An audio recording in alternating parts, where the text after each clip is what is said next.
with higher video quality today. So hopefully it'll look better on my YouTube channel. That's blowing up right now. Okay. Okay. So I'm gonna open up Notepad++ from my Google Drive. Okay. My Google Drive's set up to X, so that's good. Everything's set up there. I realize sometimes it doesn't always work, so you have to type Google Drive here and launch it, and then click down here and sign in. I don't have to do that. Everything's all there. And I have, how do I get rid of that? So I have an HTML editor folder in here. And I launched Notepad++. Okay. If you launch Notepad++ from the school's computer, it's on there too. It just doesn't have those nice launch in Chrome options and everything like that. It doesn't have like run in launch in Chrome and stuff. Okay. Anywho, I made a really boring website. Okay. And when I run it, I only have two things in mind. One is Abacus and one is a topic about the great Charles Babbage. When I launch that in Chrome, my website's very, very boring, and I want to start sprucing it up today. But I don't want to spruce it up by going into my website and start adding all kinds of colors and all kinds of different tags to do that. I actually want to make a separate file to add up all my formatting options, and then if I ever want to change the formatting on something, I don't have to find in my website where I want to format it. I just go to my separate file, okay, and do that. And that separate file has a different file extension. It's not .html. If you look at the Lab 4, if we follow along, it says create a file in Notepad++ called style.css. It also says to save it in the exact same folder as your history of computers HTML file. Whatever you called your, I think we called it intro, right? Mine's called intro anyways. Okay, so I'm going to do that. I'm going to go to Notepad++. I'm going to go File, New. Okay. I think it wants me to type a letter or two in there, so I'll just type a couple letters in there so I can save it. And then I'm going to go File, Save As. And it said style.css. Now, I see my intro file there. Okay, so I know I'm in the right folder, thank goodness. I got to write style.css. Now, under type to save it, I'm just going to go all the way up to the top and do all types, so that it doesn't accidentally pick a type that I don't want to save it as. Style.css is how I want to save it. Okay. Great. I have one already, so I will replace it, but you probably won't. This file has been modified by another program. Yeah. Okay. Cool. So now I have two files. My intro.html with all my info, and I actually have a picture too from yesterday on there. And then I've also got a style.css file. Okay. What is the next instruction on that lab? Con, you could just get started on lab 1, okay, on the Google Classroom, and then we'll get you caught up as you go along, all right, bud? Okay. In the head tag of your HTML file, include this line, and I see a little faded out head tag there. Okay, so I'm not going to copy all of that. I'm just going to copy the one line it tells me to. I'll hit Control C. And it says include this in your HTML file. So I'm guessing that if I include this in the head section somewhere, I'll do it right here. I am guessing that this line of code here is telling my website file where my formatting file is going to be and how to get it. Okay?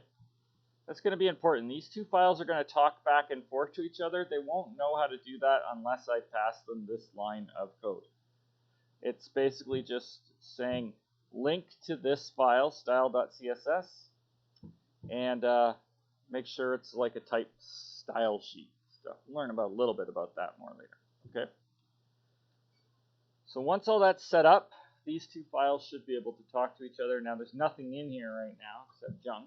But if I go to question 2 on the lab,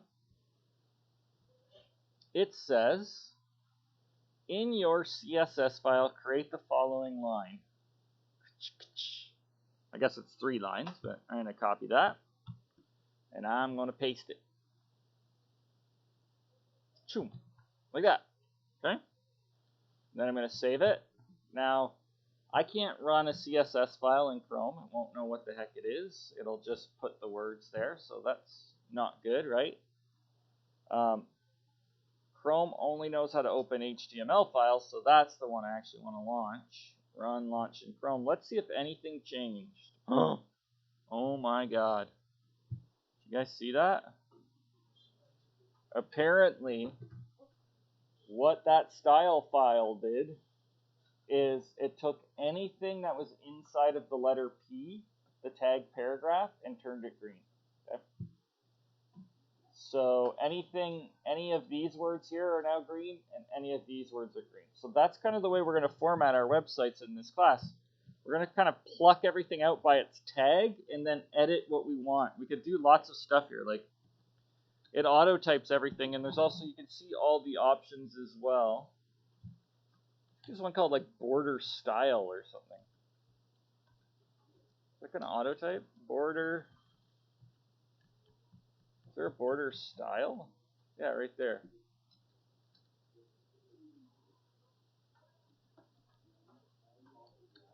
I don't know. I can't remember any of the commands for HTML. I don't use it a lot, but let's run my website here and see if that did anything.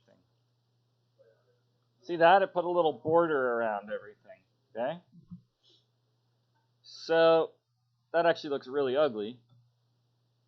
But you could see how it's very easy now to kind of reorganize our website and get it looking pretty. That's going to be the goal today, to slowly get it looking nicer.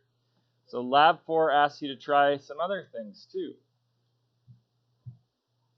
And we'll also want to add a font later too. So have a look at Lab 4. Those are the basic instructions. It's going to ask you also to change all the fonts in the tag H1 to have a hex color of your choosing. Okay, what does that mean? So the first thing I want to do is I want to write H1 like that. Okay. Then I'm going to write a curly bracket and then a closing curly bracket, and then whatever I put in here will format anything with heading 1. Yeah. So if I go to W3 Schools, oh, just go around there. Yeah. Okay, so H1, right? How do I set up the color so that it picks any color I want, and I don't just like pick the word green or yellow or red or whatever, right? I should be able to pick any color I want. So I'm going to go to W3 Schools.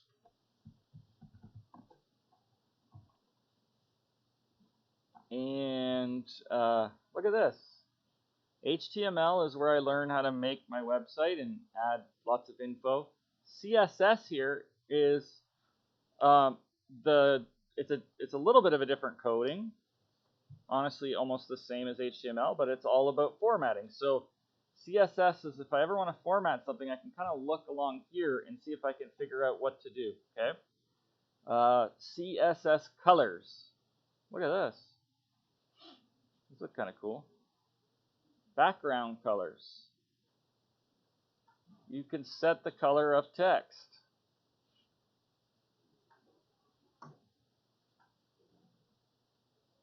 They've done it right inside of the code. Oh, here we go. Hex. Hex color. In CSS, a color could be specified using a hexadecimal value.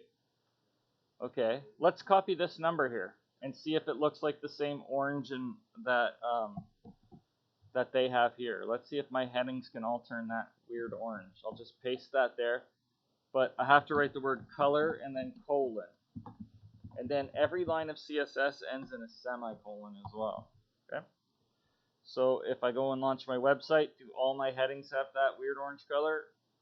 Yeah, there you go. It did work. Okay. Does it have examples of code? Yeah, right here. Look at that.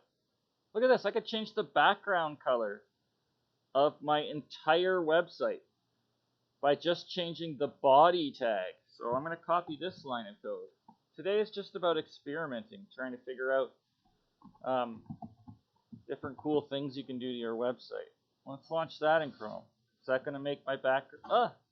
Well, I made the golden mistake of launching the CSS file and not the website. I'm actually just going to refresh this now and stop. Oh, there we go. I got a peach background now. Pretty sweet, huh? Okay. So W3 Schools can guide you along the way as well. There's lots of different things you can do. You could add background images, background colors, borders, margins, fonts. We're going to add a font today too to make it look way better because this website just looks really boring with that old school font, right? So stay tuned for that as well. Okay, so get going on Lab 4. Start Lab 4 today. Even if you don't have all 20 topics, it's fine. Here's another thing you could do if you go to, let's say you go IMG, like that, and then close the brackets. You could make every picture in your website, so I could say width, colon, let's say 100 pixels. You do 100 pixels like that. I think that's how you do it. If you can't remember, look it up in W3 Schools. Never done it before, look it up. That will make sure every picture in my website has the same size now, which is nice, right? So that your website's more organized. Let's run that. There we go. That's probably a bit too small now. You know what I mean? You fix it up like that. Okay. Go back to your website, hit F5. That'll make it. That's even probably still too small. So why don't I... what happened? I do, yeah, somewhere. Hold on. Yeah. They're the ones that like go right over you. Okay, so get working on Lab 4, okay? Look at this, Talbot.